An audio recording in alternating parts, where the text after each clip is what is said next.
Chair now recognizes Mr. Fallon from Texas.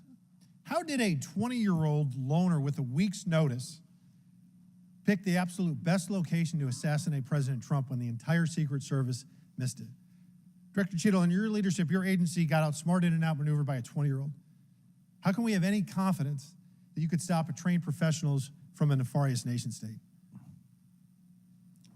Those are absolutely questions that we need to have. I know they're questions, but the fact of the matter is we can't have that confidence. Director, do you have the ability personally, and do you have the authority to beef up security of any of your protectees? Yes, I do. Okay.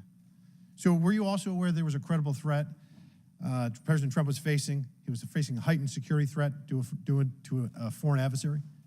Yes. Okay.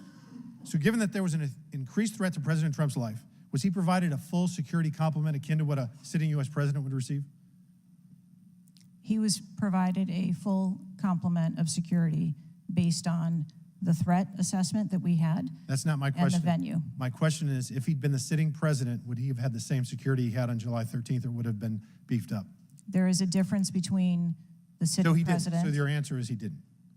And continuity of government and the responsibility that we have. So he did not. Okay, there wasn't a CAT team, a full CAT team on site. There wasn't counter surveillance teams on site. But this is the thing. You just said you had the ability to beef up the security. You knew about the threat, and you didn't. And that's as telling as it is chilling. We have satellite images from the Butler Fairgrounds. Have you visited the site? No, I have not. 9 days and you have not visited the site. You should have been there that night. Did you talk to, that evening, did you talk to the team, the heroes that surrounded the president? Did you call them that night?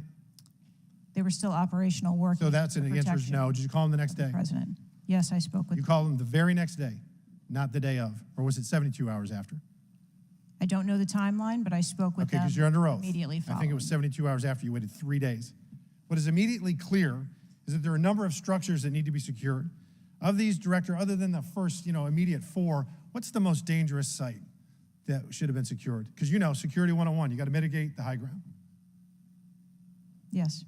Okay. Do you know what the next most dangerous site, what was the closest structure to the president, other than the 4 immediate ones that you had your counter sniper teams on? There are a number of structures around that event site. You know who the shooter knew? The shooter has visited the site 2 more times than you have, and he had a drone, and he picked the AGR building. So you said, do you remember in an ABC interview you did that you didn't have people on the roof of the AGR building because you were worried about safety because of the slope? I recall that statement. Okay.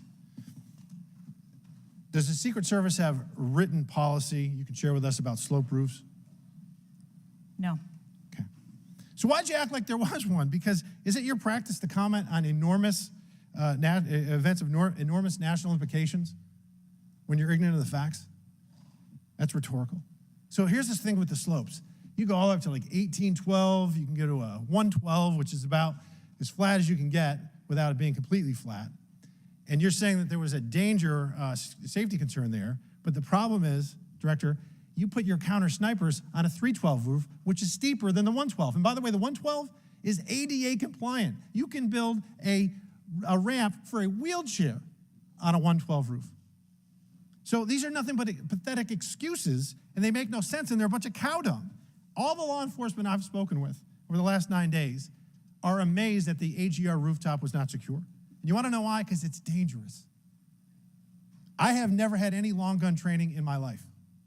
I own an AR-15, and last time I shot it one time my whole life. It was 6 years ago. That is until Saturday, where we recreated the events in Savoy, Texas. We recreated what happened in Butler. I was lying prone on a sloped roof at 130 yards at 6:30 at night. And I knew that he had a scope. I didn't know what kind, red dot or magnified. So I shot 8 rounds from both. You know what the result was? 15 out of 16 kill shots. And the one I missed would have hit the president's ear. That's a 94% success rate. And that shooter was a better shot than me. It is a miracle President Trump wasn't killed. Corey Comparatore's life is over because that damn shooter made it on the roof. And it wasn't the roof that was dangerous. It was the nut job on top of the roof. You know what else is dangerous? I believe your horrifying ineptitude and your lack of skilled leadership is a disgrace. Your obfuscating today is shameful. And you should be fired immediately and go back to Garden Doritos. Mr. Chairman, I yield back.